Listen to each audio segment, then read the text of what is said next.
Hey guys, Chris here from Work to Game, Gaming Kinda, and now Gaming Kinda TV over on Facebook as well. That means that if you are watching this, it is October 13th or later, so I can finally share everything we learned from the media tour, but I do have a couple of disclaimers. First of all, Yoshi P opened his statement to us by saying a thank you to the medical staff over the last few years, and I would like to echo his thoughts. You've been asked of a lot in the fight over the last few years, and if 14 can help be a way to connect with friends or relax after a long day, then I am happy that I can share what we now know about Endwalker coming up very soon, and the devs hope that in some small way that can be a thank you and a place for you to enjoy and appreciate all that you do. Second, a disclaimer about the content itself. We were given brief access to a development build of Endwalker. Any footage I used from this time is development footage and will be labeled as such. Any of this is subject to change, any tooltips, any potencies, anything I show as they put the finishing touches on Endwalker may be subject to adjustments. Now, when I look at the things that affect all of the tanks, during the Job Action Live Letter, a statement was made that defensives used at optimal times by main tanks and even off tanks would benefit the tank. I didn't see this directly in the content that we were allowed to try at the media tour, but it could possibly refer to a change in how mitigation is used in encounters by making mitigation windows more meaningful or just making things hit harder. We didn't get a chance to do a lot of level 90 content, and so we'll have to see what that means. This statement still rings around in my head the way it was stated. Do jobs, just the way their changes in mitigation work? We've seen changes to things in the past, and I hadn't heard a statement quite like this for past expansions.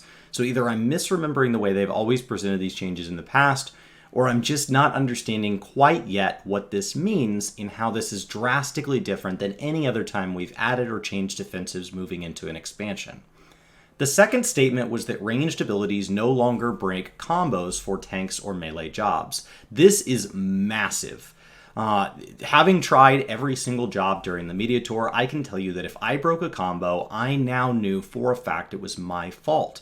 This gives me the ability to aim to improve at a pace that is entirely my own, and without the added layer of wondering, did the encounter make me mess up? Was there something weird about an ability that was called for breaking a combo? Trying to keep my uptime up with these ranged combos as I move out, I now get to make my own choices on what skills I prioritize within certain burst windows, and everything I do as far as completing combos, whether or not I am using a ranged attack, uptime is something I can now maintain while also trying to complete combos, which is something this expansion seems to be heavily leaning into across a number of jobs. This is a factor that has bugged me throughout Shadowbringers as I've aimed to improve as a player, and I think this is a wonderful change moving forward. Next, there was a statement that the parity between physical and magical attributes was different, and it was a carryover from the A Realm Reborn development, and that has now been fixed and will mean that physical abilities potencies would need to be lowered if the ability was to be doing the same damage relative to Shadowbringers. So behind the scenes coefficients, these things that we weren't really seeing outright represented in the UI cleanly and openly like potency is in a tooltip, will make it easier moving forward. But keep in mind that as we see potency adjustments, this is different than the stat squish, as we see potency adjustments, an increase in its strength might mean that the potency stays the same or goes up, and a decrease in an ability's strength, something for it to be nerfed, would need to be lowered even beyond what this is calling for. So as we compare potencies, when we talk about the fact that layered on top of this we have an attribute stat squish, everything's going to work just a little bit differently moving forward. The biggest thing that I can say we can take away from everything we can see right now, besides nerf and buff, is how do abilities compare to each other? Are there abilities that went up while other abilities went down within the same class? And does this help us understand where the importance of a combo action matters versus does the ability get as penalized when it's not used as a combo action? And that'll give us more of their mindset moving forward. And then, of course, as we see, theory crafters get into actual rotations, that will help us understand what this means as far as the way we play. And all of that will be useful when we get into the context of the game itself this November. Now, the stat squish is something independent of this, so any damage, any flyover text you see in any videos anywhere, that is, of course, going on. So remember that that's just going to feel different. I actually didn't feel any... I don't really feel the stat squish is something that felt any different than what I would say at Mediator footage going into Shadowbringers, which was not filled with a stat squish. The potencies that are all shown are still subject to potential adjustments, so we are looking at the overall mentalities of what we learned, knowing that there might be still a few moving parts as they get down to the wire with what they can still change. I don't remember them stating exactly when the build date of our Mediator build is from, but obviously from when that build was finalized to prep it for us to the build that releases on November 19th for early access to Endwalker, that will be a window that they could still change things. And lastly, looking at all of the tanks, let's look at role actions. When looking at the 4 tanks, while many abilities such as tank stance, ranged actions, gap closers, and even to some degree things like invulns can be similar, these 7 actions are literally shared. They're identical in every single way across the role and have not changed at all moving into Endwalker. Rampart, still a defensive. It's a flat 20% mitigation for 20 seconds. I felt a little softer in the one dungeon they let us try, but that could be that I was playing on a character without my proper keybind, so I was a little bit off. It could be that our healer, who was trying and adjusting incredibly well, was playing on Sage, so her total playtime adjusting to that class could not have been that much. Considering she is a healer that can clear E12, she still only had the job for a couple minutes, basically, before we went into the dungeon. A lack of familiarity with the encounters and anything that's going to work a little bit different in the way the encounters are designed. This is also only slightly insightful because the dungeon was not level 90 content, much less things like raids, trials, or even crazier savage, so it'll be hard to show if mitigation will feel worse or better this time around until we get into actual content. Low blow is still a 5-second stun. I would love to see this used more in encounters. That's not something we can know until we see the content of Endwalker. I just personally think that things like dungeons, which we did get to see one dungeon as well as some open world content, that's a sliver of what Endwalker could offer, and I would love to see this used more as we get into raids, alliance raids, definitely dungeons. Provoke, enmity, threat, hate. Shadowbringers turn this on its head with the shift to tank stance, and that does not appear to have been a big focus of what we are seeing moving into Endwalker.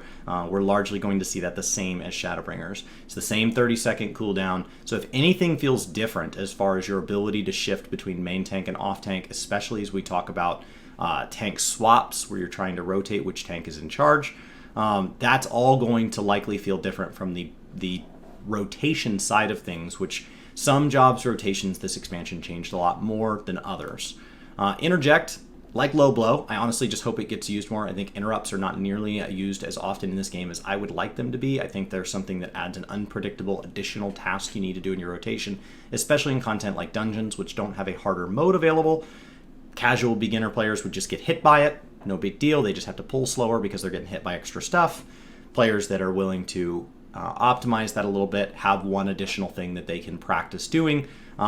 Knowing that dungeons are also something that we regularly outgear, we regularly don't need the gear from, and we're running them for roulettes to get tomes, this would be something that I think would add a lot of variety to dungeons. Just stuns, interrupts, things like that would be more intriguing in my mind. I don't see anything here saying that interject is going to be used any differently than it is now. Now, reprisal has not been changed at all, but is honestly just a god-tier ability. So if this is your first time hearing of reprisal, please use it, starting now. It doesn't matter if it's still Shadowbringers, use it. Endwalker tanks will be able to pull faster. Our ranged abilities, my warrior ranged ability got further. Gap closers on everybody but warrior went up to match warrior's 20-yard range, as well as almost all of the other jobs are getting something to help with movement. So we could very easily see tanks moving into double or triple pulls restricted only by the walls that dungeons put up.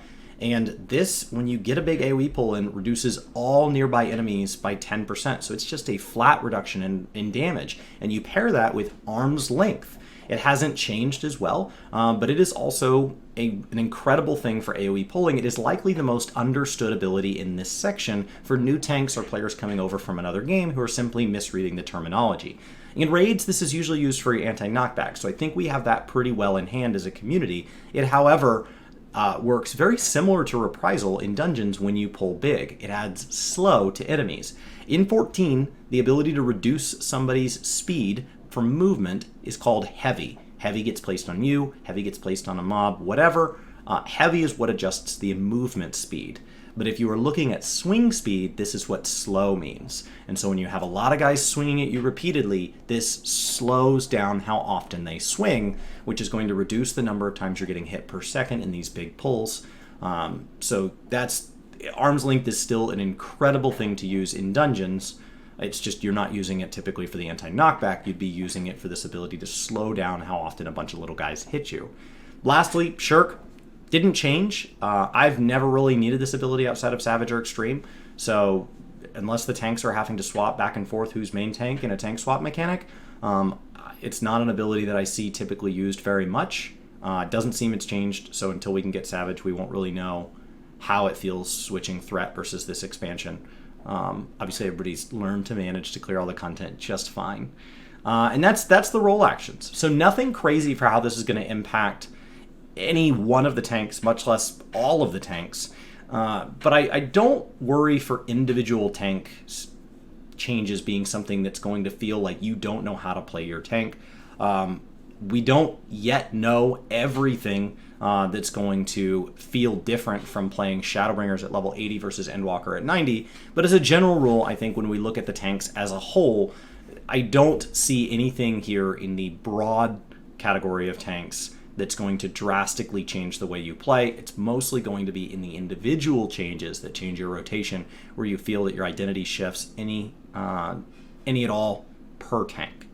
So with role actions out of the way, let's talk about Gunbreaker. I'm going to break this into a couple of sections. What did not change, what got weaker, what changed, meaning it's just different or it got stronger, and then what's new. And Gunbreaker is one that I'm actually really excited about. Them talking about us having 30% more story and it maybe being too much story for possibly leveling up just one class. I would say that if I cap out my warrior, if my warrior hits level 90 and I'm looking to gain experience on another job, it is possible that I finish Endwalker on my Gunbreaker. If I had to pick a second job to ride shotgun with my warrior into content, if there is still MSQ giving experience so it doesn't fall on the floor, this is likely it. So what did not change? I want to note at the top of this section that before I talk about these potencies, these are based on my level 80 tooltips in Shadowbringers versus level 90 tooltips inside Endwalker. So not only are these subject to change, but these level 90 tooltips have a level 84 trait in place that does increase a handful of potencies. So I don't know, I didn't mouse over any of the tooltips below that, so I don't know what the tooltips are up until level 84 when that kicks in. No Mercy, Camouflage, Nebula, Heart of Light, Heart of Stone, all did not change. Mitigation is something that's been really hard to gauge based on the content we were given a chance to see until we get a glimpse at more level 90 combat, especially Trials, Raids, Savage, the new Ultimate. These are things that over the next 6 months or a year are really going to be something where we start to learn which tanks are truly optimal for what situations, because we don't yet know what the situations are, much less how these tanks feel relative to each other. More skilled, more talented, more knowledgeable players than myself will get there faster, but as a community, we're going to have to learn on what the mitigation feels like by, at the very least, having the content to go with it. Royal Guard. Enmity just didn't really change. It feels like they're pretty happy with how Shadowbringers lined up. The rotations are what changed, and so, especially with this job, the swap in the way it bursts will feel different if you're trying to mix a swap into that. Yeah, so when there are tank swaps, that may feel different just as a tone, but technically the enmity didn't change. It's just how convenient it is for you to swap or mitigate in two tank situations might feel a little different than it did before. Danger Zone and Sonic Break.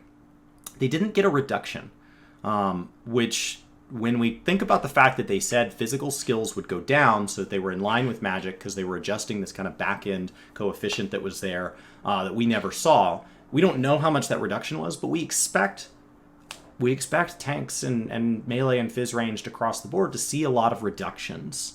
And so when something does not get reduced, that's technically a buff. So just keep that in mind. That is a buff by making it into this section. Now, with that, what did get weaker? Demon Slice. Dropping AoE has been a trend across the tanks, but remember that we're getting more AoE across the tanks as well. So this going down from 150 to 100 is a massive drop, but it's in addition to everything else that's coming your way, so it's not surprising. Demon Slaughter, non-combo got left the same. This is a trend we're seeing, but in combo it dropped from 250 to 160, bringing both AoEs from just 260 from 400. So it's a massive drop there. There will be additions to AoE on this job in particular, so I think that's why we're seeing such a large drop. I'm getting the bad news out of the way first, and then we will get to the good news, which I think will make up for this. Fated Circle, the AoE cartridge use, also took a hit, going from 320 to 290, which is almost a 10% hit. But we have a new cartridge spender at level 90. We have we're looking at cartridge generation a little bit differently this time, so usage is going to be a little different as well. Blasting Zone dropped from 800 to 600. This is a massive drop. 25% reduction, easily on the higher end because it's hitting a very large number. And so that's the last of what just outright got weakened. Once again, we don't know what part of that weakness was just totally eaten up by the coefficient change and actually is not a reduction at all. Some portion of that is. What changed is going to be something I go over in order of roughly what level they unlocked, along with trying to keep the upgraded stuff together.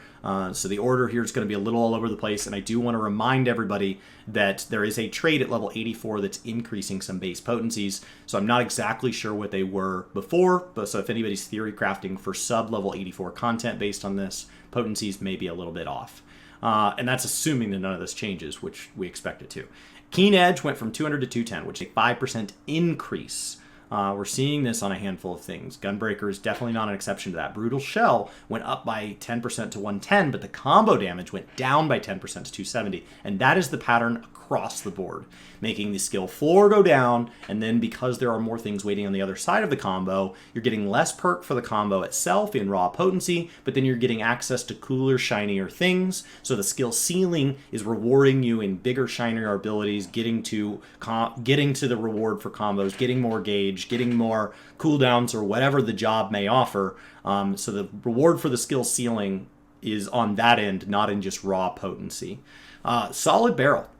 Once again, a 10% increase to non-combo, but with a nerf to combo damage, 400 down to 330.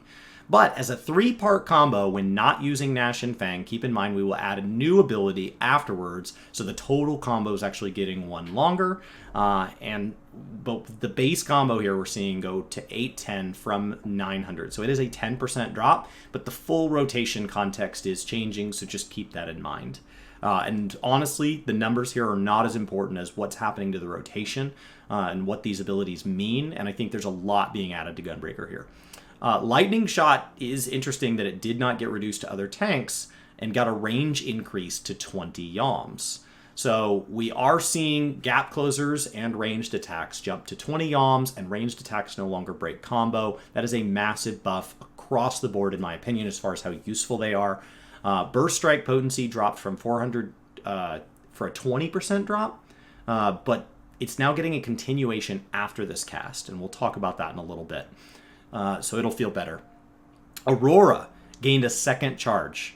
I love having charges added. They will be added later on. They're added by traits. I've been calling this Trait Walker because I think, a lot of people have been basing things on copies of tooltips that they believe they have, but if you don't have the traits to go with this, and then some back-end changes that allow you to see things that like combos seem to work a little differently, the battle system just seems to have changed a little on the back end. And so the tooltips are not everything. You've got to, at the very least, have the traits to go with this, because 2 charges is so much better than just 1. When we talk about things that have like a regen or something like that, it's like, when do I use this? But if you have a charge, that first one feels really cheap and it feels easy to use. Super Bolide went up to 10 seconds from 8. That makes it way better. All the invulns across the board having a 10-second duration, however, does make me wonder if they're going to tighter tune things that we have to invuln through, because now you no longer have to set the invuln up for somebody that only has an 8-second. You know that every tank has 10 seconds worth of invuln that they can pop. So it does make me wonder how the boss encounters are going to respond to that, knowing that the boss encounter designer knows for a fact that every party will have 2 tanks that both have 10-second invulns. Rough Divide went from 200 down to 25% to just 150, but it did gain 5 yards, and remember, does not break combos. Huge win. Gnashing Fang.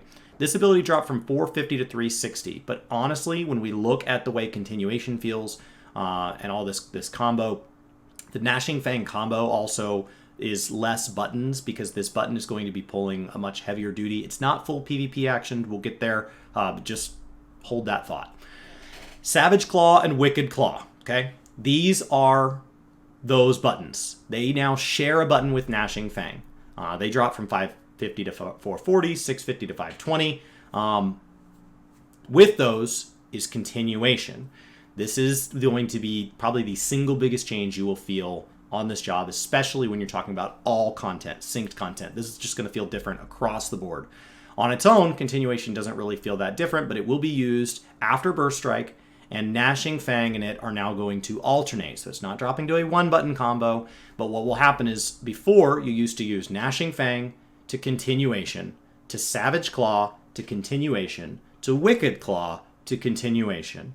And continuation along the way was naturally turning itself into Jugular Rip, into Abdomen Tear, into Eye Gouge, respectively. Then when you use Burst Strike, when your Gnashing Fang is not up, that's just the end of that side of things. Now, you're going to be hitting the Gnashing Fang to continuation, repeat this 3 times, and then Gnashing Fang will adjust into Wicked Claw and Jugular Rip for you. The whole combo to Burst Strike got 1 button longer, but we're doing the entire thing with 2 less keybinds. And this feels good. It feels fast. So if you are in a time where you're trying to weave in mitigation or you're trying to weave in movement, it feels a little bit more rapid, but it's less buttons. So hopefully that'll help you manage whatever movement or whatever you need to be doing during that time if it falls at a particularly active part of a fight. It won't feel different on a dummy. On a dummy, it will probably feel easier. I would assume it's going to feel easier across the board. But what it does in encounters should kind of just free up a little bit of clumsiness there. Bow Shock drop in base potency from 200 down to 150, but a buff to the dot from 60 up to 90. That's atypical. I feel like dots have been getting hit across the board. Bloodfest, this at max level will now give 3 instead of 2 because we can hold 3 instead of 2 at level 8, starting at level 88. And around that, let's go ahead and jump into what is new. First, Hypervelocity. It's not even on your bar. Let's just get it out of the way. This is what the post-Burst Strike continuation is. It feels amazing to have something post-Burst Strike. We'll see how it feels in combat, but I think it feels good sitting on a dummy to have that extra thing sitting there. The dungeon that we got to go to, it felt fine. It's just one more thing to do. The second is Heart of Corundum. This is a new mitigation that gives you or a target like an entire list of awesome. Just a huge list. Double Down is likely my single favorite ability added to any of the tanks. It really fits well with the 3 charges. It's a monster hit. It costs 2 of your 3 charges. What I think is interesting about it is that it is on a 60-second cooldown and Bloodfest is on a 90-second cooldown. So it does feel like we're going to have like a rotation and like a rotation prime where it kind of alternates and undulates so that every other time you'll have a Bloodfest up if that's how you want to get to your double down, but the rest of the time there's going to be a little bit of cartridge management here. So I am looking forward to see how people respond to that. Overall, I think that the Gunbreaker is massively better. I think that 3 charges feels like a natural extension. It makes it feel like, wow, that's so many charges that'll make me really feel less thirsty for charges. And then you go hands-on, and I actually feel more thirsty for charges. I think that for me, this has been my second favorite tank and is easily my second favorite tank out of these changes. Having cool mitigation, having better cartridge management, it does feel like a heavy combo. It is the job that has probably best primed me for my learning of melee jobs this expansion. It's the job that I think kind of gets you in that mindset of having big, long combos that you're managing through an encounter. It is a job that feels like it doesn't click until it does because you've got so many buttons and so much to do, such a long combo. But as soon as you get through it once correctly, you're like, oh, and that's it. And you just do that over and over and over. And it feels more forgiving than something like Paladin, where if you screw up at any point through that combo, you're like, do I start over? Do I just try to keep going and act like I didn't screw up? Do I jump ahead? Like it just feels... Shadowbringer's Paladin, to me, as somebody that's far from a perfect player, feels like it punishes me hard when I screw up my rotation. And Gunbreaker feels like, no, don't worry about it. Just get back to your cartridges, get back to your skill priority, get back on the rotation. When Gnashing Fang comes up, use that, you'll be fine. And I really like that. This, if anything, feels even more like that. This feels even more like, you know what? Next time you've got Bloodfest up, it's going to pop 3. You can do everything you want to do. And what's important here is just keep burning that double down. Just keep burning Gnashing Fang. It feels better. I think that, not worrying about a range stability breaking combos, not worrying about... I just think across the board, this is going to be a lot cleaner. If you're sitting at 2 cartridges, right now I kind of keep one when there's Gnashing Fang coming up, and then I'm trying to use that second one. But then it's like, okay, my choices are to not have any or to be sitting at maximum sometimes. And so it feels like I'm stuck either with too few cartridges. God, I don't like having no cartridges, but that does mean I've used them all. Oh, I don't like sitting at max cartridges, because what if I accidentally, when I'm not paying attention, I'm too busy focused on the fight, I end up generating a cartridge and I just yeet that one into the void. And I think having 3 will make it easier as a casual player to kind of always keep 1 in the bank until I'm about to pop Bloodfest, and then just keep myself bouncing between 2 and 3 cartridges. And then when you get to key moments in a fight, you have, big DPS buffs or whatever up, you can burn them all down, and then you're choosing to go without for a brief time, but that's your choice. And so I think as a casual player, this feels like there's a better level of like, here's where you start, and then here's where you improve to as you slowly chase more and more optimization, as you get to know fights better, as you become more comfortable on the job. And I think that's a healthier system to have more of this striation where a player can say like, here's where I'm at, and today I feel like improving, so I'm just going to get to here. You don't have to go chase absolute max level play. It can be very intimidating to go into places like the Balanced Discord who are telling you like, oh, well, there's not only one best in slot. Technically, depending on what encounter, there's these 7 different best in slots. And, you really want to think about at this one moment that you don't want to use your Gnashing Fang, because now with the continuation, the other Ender is going to be more potency. It's like that. There's so much optimization at that absolute top end. That it can be very hard when you feel like you have to go all the way there. It's like, no. It's a journey to there. It's a spectrum. So let's see where you're at, and let's work on some skills that you can work on. And then when you feel comfortable with those, let's add a little bit more. Let's add a little bit more. Let's add a little bit more. And you can get better and better. And then in trade for that, the better you get at managing it, the more things you're going to get, right? Maybe the way you're doing your rotation now, you're not seeing the maximum number of double downs per fight, because sometimes you're not ready to use it right when it comes off cooldown. Or sometimes you don't have 2 cartridges when it comes off cooldown, so you couldn't if you wanted to. Sometimes you're using Bloodfest and you have a cartridge and you're accidentally eating a cartridge because it gives you 3 and you already had one, so now you're just getting 2. And those are things you can work on slowly, but they don't just make the whole job drop from that to just non-functioning. You're just getting less out of it, and it's something that you can work on, as you're comfortable. And you're not totally, especially in normal content, you're not holding your party back. In Savage content, that is kind of what it's for. But in normal content, if your friends need a tank, you're like, well, I don't normally play tank, but I'm interested in getting better at Gunbreaker slowly, though it's not my main. I think this is going to be much more approachable. It is a very long combo, but it is a very static combo. And so this rotation is something that you're working towards one fixed goal, and it's not a moving target. And I think that's going to make it something that's very approachable, especially to people coming from jobs that do have big, long, static combos that they're used to dealing with. You should adjust to this quite well if this is the tank you want to take on. It doesn't start at level 1, so that's always really nice for somebody that's using it as an alt.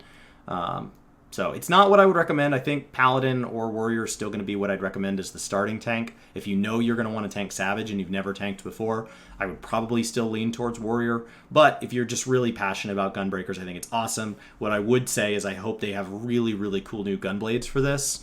Gunblades, in my opinion, have not had quite the level of visual impressiveness across the board that, like, there's a bunch of cool looking Dark Knight weapons, a bunch of cool looking Warrior weapons, a bunch of cool looking Paladin. So I would love to see it be something where the Gunblades, in my opinion, had a wider range of cool looking stuff so that you can find the one that really identifies to you. And I'm not a cosmetic based player, so for me to for this job to be in a state where cosmetics is something that I actually notice as a point of something I'd like to see improve, that's a sign that, from my perspective, the rest of the job is doing really, really well. This is the job that I know Rin's going to have a video out on, so I've been, I told him that I planned on putting a link to his video in all my descriptions, but in order to put out videos at the level of detail that he does, he is not able to get out as many videos as me, so if you don't see links in other tank guides, it's just because his aren't done yet. So if he does get those videos up after the 13th, let me know, and I'll throw those links in my description in case I just missed it.